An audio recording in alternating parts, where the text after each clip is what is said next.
Goldman Sachs said that the U.S. could lose out as much as $90 billion. This is from things from flights not booked, hotels not booked, restaurants and bars not being visited, theme parks not being visited. As we get into the summer travel months, I think we'll see whether this is a blip or whether this is a longer-term trend, Daryl. Yeah, and Remy, I know it's difficult to identify a single reason, but do we know or get a sense of what's driving this drop? And where else are people deciding to go? So United States tourism is plummeting in the billions. Billions of dollars, that is. And you know how folks often tell international communities how much they need our tourism dollars? A lot of Americans forget that their own cities thrive off of tourism. In 2023 alone, the United States travel and tourism market contributed to $2.36 trillion. And the cities and states that rely heavily on hotel taxes, sales taxes, and other tourism-related fees, less tourism for you means less funding in education, transit, and infrastructure in your city or state. Tourism in America is facing a government-induced crisis right now. Some of America's closest historical allies, Germany, France, the United Kingdom, have issued travel advisories to their citizens about visiting America. International travel in the U.S. has been on the rise, and forecasts projected a 9% increase in 2025. However, those projections have now been revised down, with some estimates showing at least a 5% decline and possibly even worse. If we take a closer look at the Canadian travel plans, that 5% drop might be a serious understatement. Bookings for summer flights from Canada to the U.S. have fallen off a cliff. They are down more than 70% compared to last year. U.S. Travel Association warns that a 10% reduction in Canadian visitors alone could result in a $2.1 billion loss in travel spending and cost 14,000 American jobs. If the Canadian travel to the U.S. were to drop, say, like 70% to mirror the airline travel, that would be around 100,000 American jobs lost. What if our other allies follow Canada's lead? The economic damage could be catastrophic. Travel and tourism sectors account for about 6% of American jobs and 2% of the U.S. GDP. A steep decline in international travel would ripple across industries from airlines, hotels, restaurants, and retail, hitting local economies incredibly hard. Right now, the full extent of the fallout is uncertain, but one thing is clear: if international visitors stop coming, the impact on the U.S. economy will be felt nationwide and by everyone.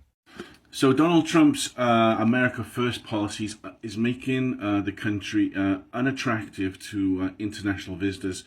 According to the World Travel Tourism Council, the United States is expected to lose $12.5 billion this year in tourism revenue. This is substantial. If you just put everything to do with the economy and tariffs aside, the fact that $12.5 billion isn't going to be spent in the United States this year is a catastrophic figure. This source, folks, comes from the World Travel Tourism Council and also CBS News. Hi guys, welcome to my channel. In today's video, we look at how tourism in the United States has hit rock bottom in 2025. We are talking about empty airports, half-filled hotels, and famous tourist spots that now feel like a ghost town. It's the kind of thing that nobody expected from a country that once called itself the land of opportunity. But now, tourists are skipping the US. In this video, we are going to talk about why tourism is failing so hard, what caused this mess, and what it means for the US economy. Spoiler alert, it's not looking good. If you're coming across this channel for the first time, my name is Rosemary. Kindly consider subscribing, give this video a thumbs up, and let me know your thoughts in the comment section below. Before we get to the video, let me play a few clips on the same, and I'll be back with my commentary. All credit goes to the original creators of these videos. Folks, the United States tourism industry is collapsing.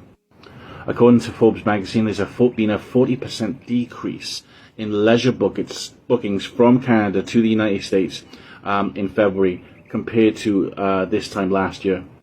In the same report, the European Union has also stated that there's been a 25% decrease in leisure bookings from the European Union to the United States for this year. Now, I just want to state as well, folks, that this seems to be an issue on here for some reason, but a lot of people in the southern states don't understand that the European Union is actually 29 countries and not just one country. So what does this mean for the US economy? Well, it means that 144,000 tourist-related jobs are currently at risk, unfortunately, and it could mean a loss of $2.1 billion to the US economy this year. It's Joe from Georgia. So tourism season is upon us.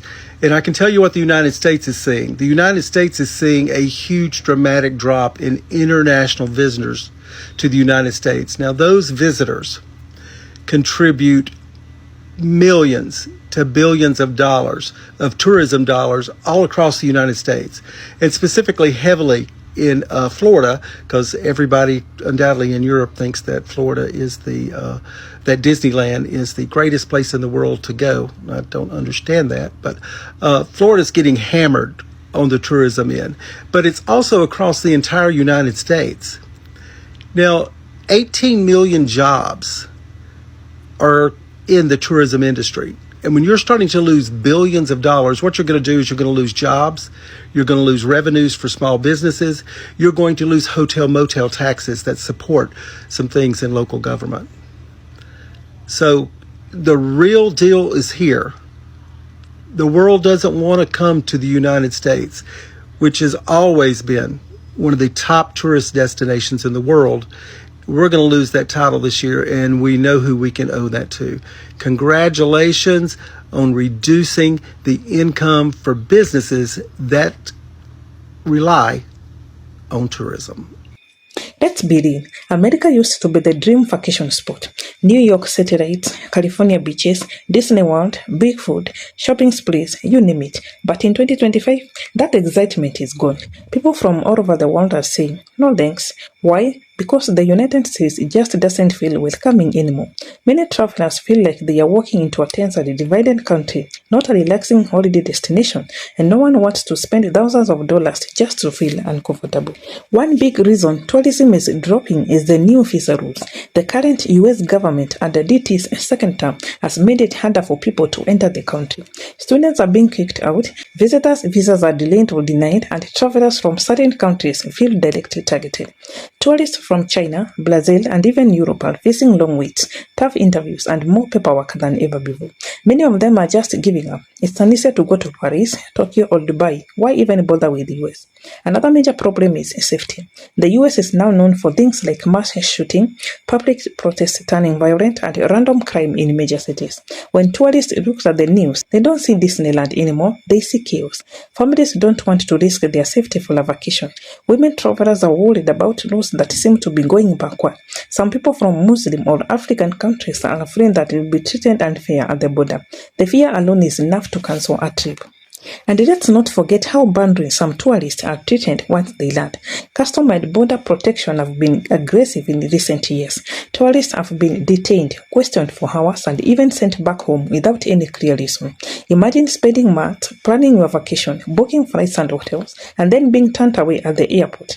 That experience spreads fast on social media. People talk and other travelers listen, and just like that, the US loses even more visitors. People around the world are watching what's happening in America. They are seeing anti-migration laws, voter suppression, and attacks on free speech. And whether America realizes it or not, all of that hurts the country's image. Many travelers no longer feel comfortable supporting a country they see as going backward on human rights. They are choosing to spend their money elsewhere, places that make them feel safe, respected, and welcomed. Even if people wanted to, many just can't afford it anymore. Everything in the US is expensive. Hotel, food, car rentals, flights, inflation has made everything traveling to America feel like a luxury only billionaires can afford. Other countries are cheaper, friendlier, and more exciting right now. Why spend $5,000 to visit the US when you can enjoy 2 weeks in Bali or Greece for half that? Here's where it gets even serious. Tourism is a huge part of the US economy. It supports millions of jobs in hotels, restaurants, entertainment, and transportation. When tourists stop coming, those businesses start to fail. We are already seeing hotels closing early, tour guides getting laid off, and cities like Las Vegas and Orlando losing money fast. Airports are reporting fewer international flights. Local stores that depend on tourist dollars are barely surviving. It's a ripple effect. When tourism drops, everything else feels it. While the US is losing tourists, other countries are winning. Places like Canada, Japan, Thailand, and Portugal are now seeing record-breaking numbers of visitors. They have invested in tourism, simplified visa processes, and made tourists feel safe and welcomed. They are gaining money, jobs, and global respect, while America is fading behind. Is it too late? Not yet, but the US has a lot of work to do. If it wants to bring tourists back, it needs to fix more than just visa wait times. The country has to rebuild its image, restore basic human rights, stop treating visitors like threats, and seriously reduce gun violence. Tourists want to feel like they are stepping into a place of freedom, fun, and culture, no fear, judgment, and political chaos. America used to be the center of global tourism, but in 2025, that reputation is fading fast. Travelers are finding better, safer, and cheaper places to explore, and they are not looking back. If the US wants to fix this, it has to stop pushing people away. Because the truth is, tourists don't need Americans, but Americans definitely need them. Let me know your thoughts in the comment section below. Thanks for watching. I'll see you in the next one.